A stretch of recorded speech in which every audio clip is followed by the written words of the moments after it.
let's talk about some future first of all. First winner of the tournament. We have Novak Djokovic 2.38, Roger Federer 4.33, Rafa Nadal at 7, and after that the gap. Stefanos Tsitsipas 21, Alexander Zverev 29, Raonic 41, Cilic 41, Thiem 41, Berrettini 51, Kyrgios 51, and so on and so forth. What do you think, Whale Capper? Do you think that we will have a dark horse here? Do you think that the top three will be them to lose this? We have also an interesting price here, the big guns, Djokovic versus and Federer against the field.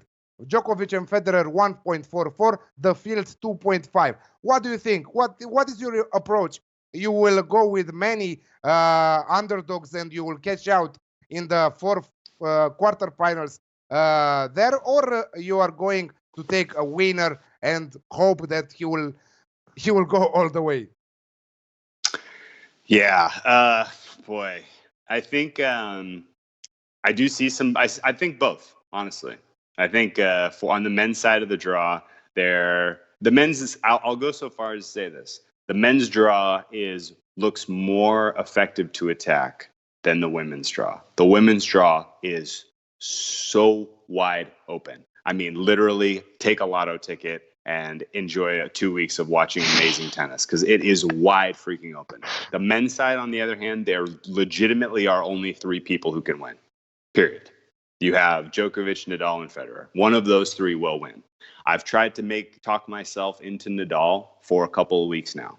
The reason I tried to talk myself into Nadal is because his price is by far the best. Not even close, right? We knew he would be seeded 3rd. We knew he would have the toughest draw of the 3. And we know his worst surface is grass. Now, none of this is surprising that you get, a price like, 5-1. That's nice. But I will say, I kind of looked at Nadal's clay season. It took him a long time to kind of get into form, and it took, maybe his cycle of when he peaks as a tennis player was way later this year than it has been in the last couple of years where he's underperformed at Wimbledon. And so I've been kind of using that, kind of that narrative to talk myself into there is some value on him at 5-1. Because I think, we haven't seen him play on grass. We don't, he hasn't taken any wear and tear, since the French Open final where he was spectacular. And if that form, if he didn't peak already, and if he's not waning, if he carries that form into this tournament, then he's going to be very, very, very tough for Federer to beat in the semifinals. And honestly, I think you can pretty much pencil in Djokovic to the final. I don't see anyone in his section, anyone in his quarter, anyone in his half that really will give him a legitimate contest, preventing him from making a Wimbledon final. If for that reason, the fact that he's lined about 50-50 means there's probably some value on Djokovic. I think Djokovic, if you can get him at plus 130, 140, I know they're out there, then I think that's a reasonable ticket to have in your pocket when it comes to the final. Because maybe it's like, it sets up in a very similar way to Nadal at the French Open, where he had an absolute clear path to the final. No one was standing in his way. You saw it the minute the draw came out. It was like, well, Nadal's going to be on the final from the bottom half. And on the top half, you had Djokovic and Thiem on a collision course for the semifinal in the top half. And you were like, that's going to be a bloodbath. Whoever emerges from that is going to be beaten and bloody and bruised, and it's going to have a very tough time against Nadal in the final. It played out exactly that way. I mean, I feel like Snize, I feel like we talked about that with Natalie when we did the French Open preview show even. Like, it was like, that was, whoever emerged from that was going to be in trouble. And I think you're talking about a relatively similar setup here, the way that the draw is stacked up for this setup. And the Federer Nadal potentially in the semifinal here looks to be a relatively competitive match. I guess you have to tip your head a little bit to Federer because his game on grass is so impressive. But I think Nadal does have life, does have a chance. Djokovic has clear path to the final, so he's got value. it's I guess at this point I'm kind of talking myself into fading Federer, which I know goes against what Snize has to say. So I'll pass the ball here and get some thoughts from you guys. Yeah, let's pass the ball. Let's play football a little bit with the ball, and we are going to Snize and see his opinion about what you said and about the winner of the tournament and the reasoning. Yeah, as Whale said there, this draw has really opened up for Djokovic. You don't really want to say it's a cakewalk in a slam, but it kind of is. The reigning champion, he's won 3 of the last 4 slams. Comes into here. The only thing I would say, he hasn't played any grass tennis yet. So there's a bit of a question mark there. And he doesn't perform well in the heat. And it's going to be hot in London. But apart from that, the draw is not that scary. If he can pass Kohlschreiber, who beat him this year at Indian Wells, if he can beat Kohlschreiber in round 1, well, I can't see many people stopping him from the final. Potentially Kevin Anderson, if he finds his best tennis. He can be a tough matchup, but Djokovic looks set to come through to the final without too much trouble. Likely faces Federer, who has a pretty tough draw. Obviously going to have to go through Nadal. There's the potential for him to meet an unseeded, dangerous player, Matteo Berrettini, who's really caught fire as of late. So it's a tricky draw to navigate for Federer, and it is a nightmare draw. I do think that Nadal's price is high, as Whale said, but Nadal just has a brutal draw. It's Sugita, it's Kyrgios, likely Tsonga, Cilic, Thiem, and then Federer. So just the name after name after name.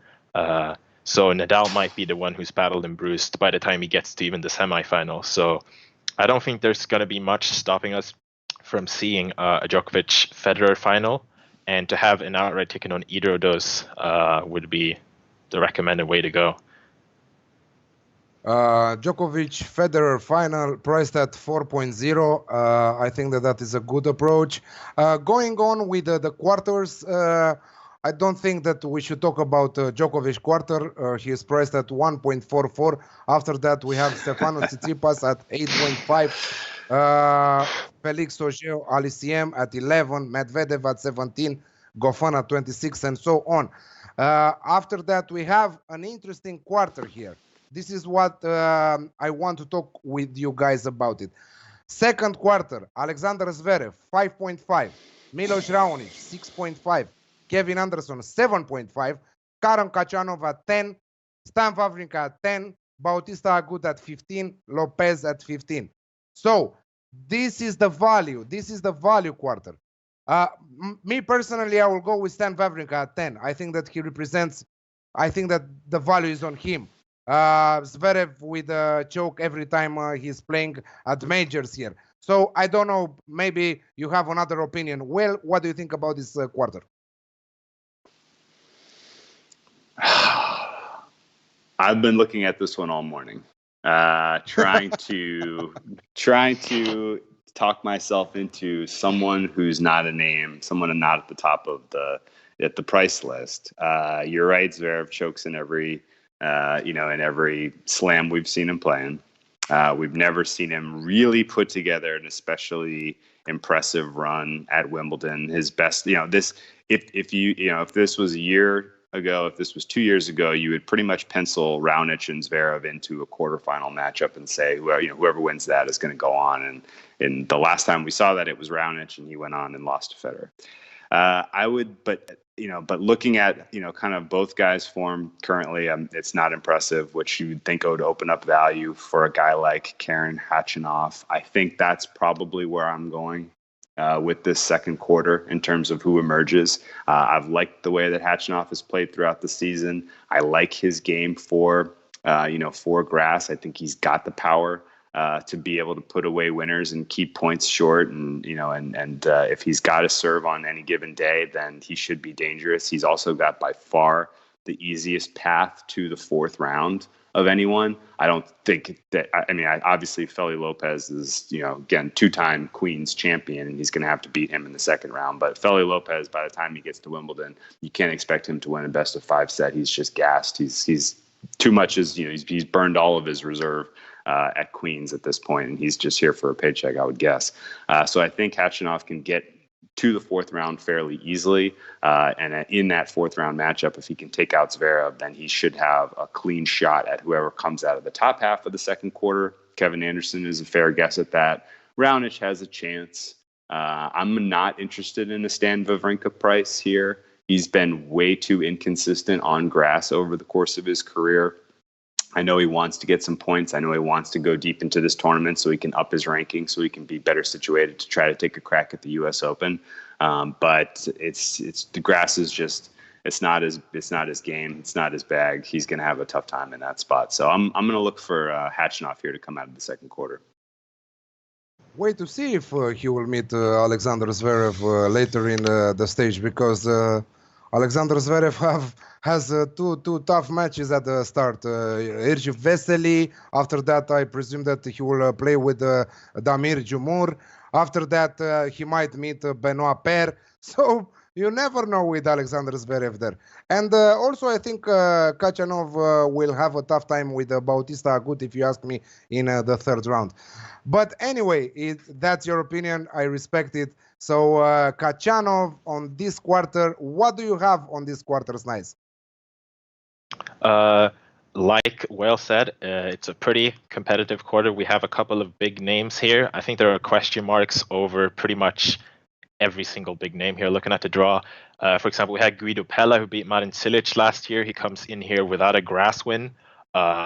We have Stan Wawrinka, who's been jumping back and forth between grass coaches all of his career, never to have any large success.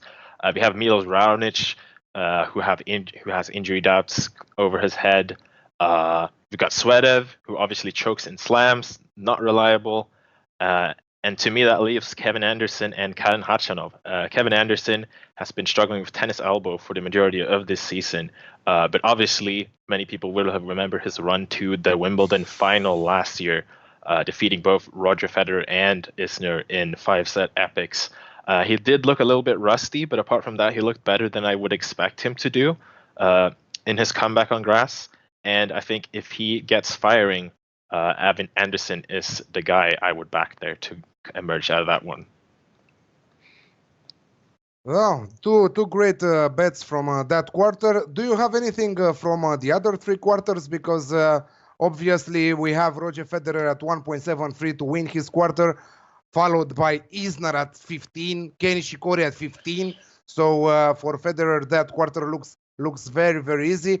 After that, we have Rafa Nadal at 2.5 to win his quarter, Dominic Thiem at 8, Marin Cilic at 8.5, and Nick Kyrgios at 12 there, who will probably meet Rafa Nadal in the second round. And we have some great props with Nick Kyrgios. Will Nick Kyrgios be penalized for racket abuse? 2.2 for yes, and 1.5 for no. So, do you have something else for the other three quarters? Is nice. I don't have anything in particular for the rest of the quarters, but I do have a couple of long shot on the outrights. I took most of these back in early June, so I figured I might also throw them out here. I got Matteo Berrettini outright at 700 to 1 back in June, earlier this month. He really found his feet on the green stuff, and his varied, powerful game translates incredibly well to grass. He's been a break point saving machine and a service point. I think he had a streak of 99 of 100 service game holds or something like that. It was absolutely incredible. Straight set in most of the opposition. One Stuttgart went to the Halle semifinal, and that price obviously isn't still here. That was insulting. He's still available at 50 to 1. And I have him as a dark horse to beat Kei Nishikori and reach the quarterfinal there against Federer. So you might take that and find some ways to hedge out of that one to make a little bit of profit. I also went on Jan-Lennard Struff outright. I got him at 500 to 1. He's a late bloomer who's elevated his level even more post-fatherhood. He has a huge serve and also big ground strokes, and he's always a threat on the green stuff. So I went ahead and took those two on the long shots there. Rafael Nadal isn't a bad look to emerge from his quarter. Might toss down some action on that one. That's a pretty decent price. But nothing in particular on the quarters, no. How about you, Whale? Do you have something in particular for those 3 quarters or a long shot like Snize has? So the Berrettini play that Snice has is just ridiculous. That's an amazing number for him. And I was going to bring him up as a very, very realistic shot to emerge from his section and play Federer in the quarterfinal. Like, that is a very real possibility. He is, he's in there with Nishikori, who I don't rate especially strongly on grass. He's in there with, Isner, who we know is just coming off of a long injury and may not be his best. So I think that is a great look on Berrettini. There's probably still value out there on it. Let me see what the current market has him on number wise. 41 to 1. Wow, you got him at 700 and he's down to 41 to 1. Unbelievable. 41 to 1, there's not a ton of value at that point price, because he's best case scenario, he gets to the quarterfinal and he gets smashed by Federer. I think section 5 of the draw is worth paying a little bit of attention to. As Snice mentioned, Nadal got a brutal draw. A lot of strong players in that little section there. I still think Nadal emerges, but he's going to take a lot of damage getting out of there. Cilic is going to be a tough match. Song is going to be tough. Kyrgios is going to be tough. He does not have an easy match at any point in this draw. Once that sets up, though, the top half of that, which has Dominic Thiem, who I do not think is in any way, shape, or form a threat to go deep in this tournament. I think there will be some players in that section there that may get a crack at, Nadal. Maybe Nadal, by the time you get to the quarterfinal, he's like gassed, his knee is super taped up, and he withdraws, right? Like that's a very realistic possibility. So I'm looking for outrights in the long price outrights in that section there. Guys that I have circled, guys who have played well on grass this cycle. Gilles Simon pops immediately. He could emerge from there. He's got a very, very favorable path.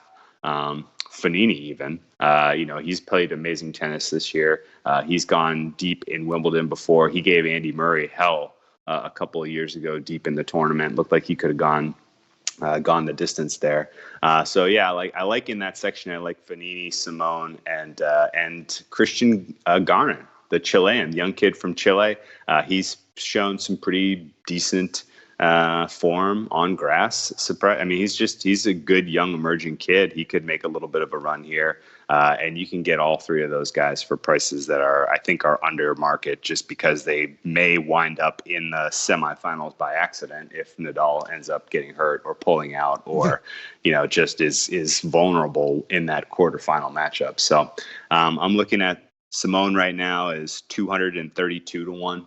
That's pretty damn bettable. Fognini is 220 to 1, and Garin is 360 to 1.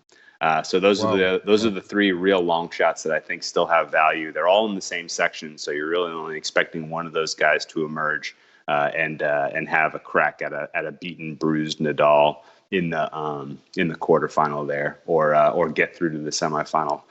So you have that big old ticket in your pocket while they take on Federer as like a plus 800 dog or something like that. I'm trying to, they're going to be enormous dogs to Federer in that semifinal, but that's really what you're trying to get with those value odds at this point.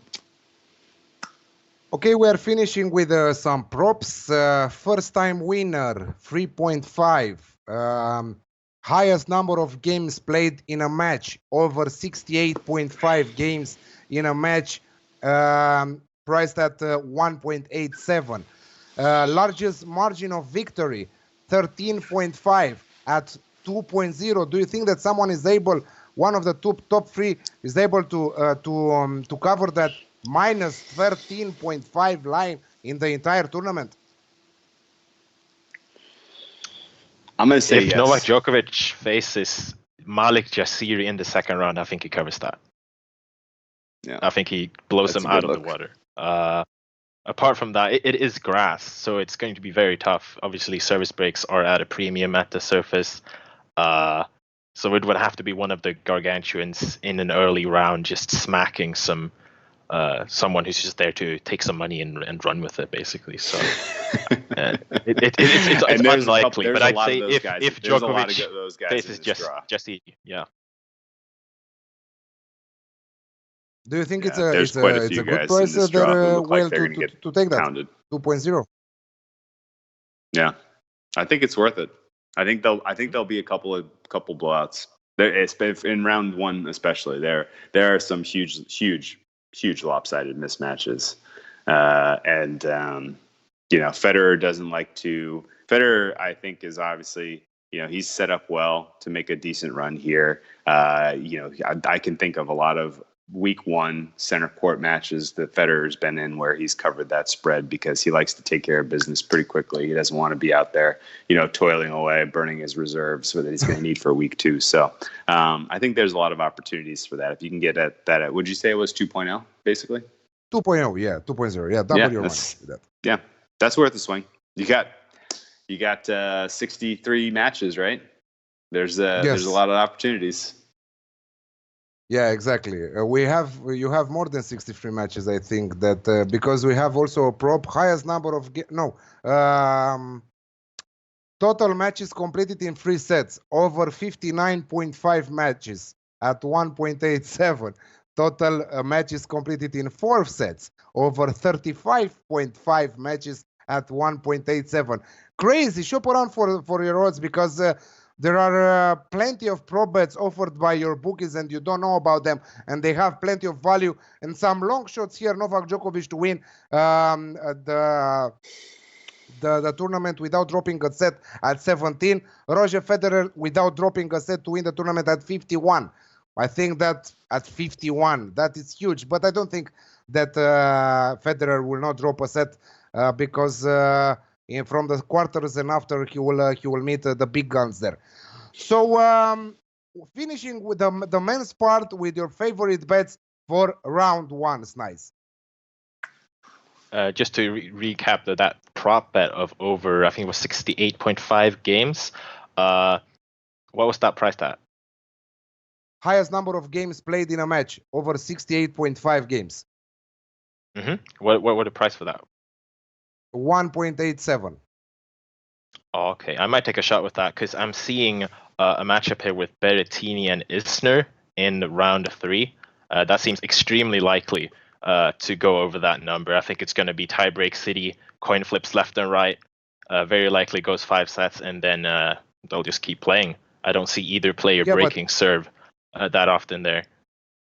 Isn't that the rule this year at Wimbledon with 12-12 in the final set to be a tiebreaker? Mm-hmm. It is. Yeah, it's the first time they're doing that. Okay, give me your best bets for round one, please. So obviously the draw just dropped a few hours ago. I haven't actually had the time to look over just all of these round one matchups. There are 126 on both sides. So what I've done right now is I've gone with a few sneaky parlays to start us off. Obviously, we'll be adding to this over the weekend here for Mondays and Tuesdays action. But on the men's side, I've started with Marin Cilic, Benoit Paire, and John Isner all to win. That's priced at 2.31 or plus 131. For a nice little moneyline parlay there, but all of them should be getting through their matches without too much difficulties. Okay, that's great. There's some interesting matches in round one. Kyrgios versus Thompson, his fellow Australian there. I think that match would be very interesting. Luca Pouille versus Richard Gasquet, two guys from France. Very interesting match also there. Not particularly. Both of them love clay, not grass, so it will be interesting how they will play each other here.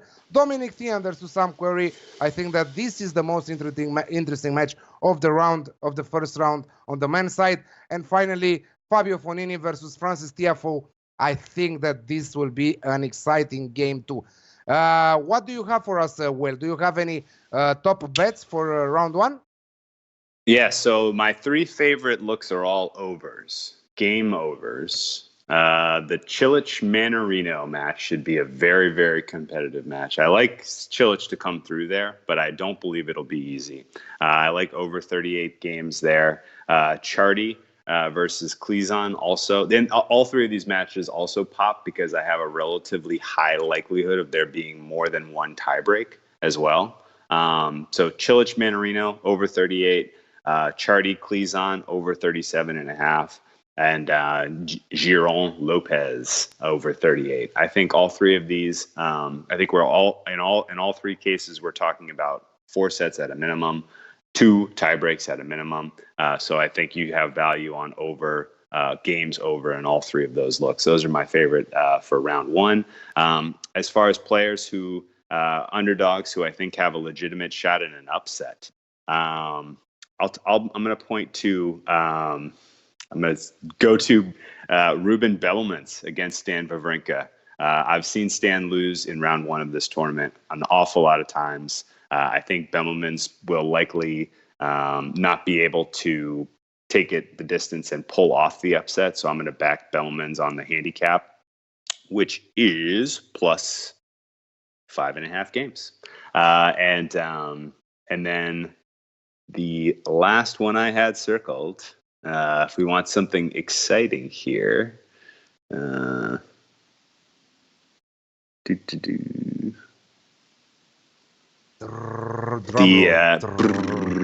had one more underdog who I thought was way too much value on. Oh no, I wasn't actually. I was looking at Munar potentially pulling off an upset against Edmund. With Edmund going particularly deep into this, this recent tournament, and having the nerves of being the number 1 British tennis player in Wimbledon, I think sets up an opportunity for him to be a little bit tight. I think Munar is a good young player. I think he can challenge him and compete well. So I liked Munar at plus 350. I think is a pretty laughable price. I think he's got a very reasonable chance at pulling off an upset there. So I'm on the Kyle Edmund fade train.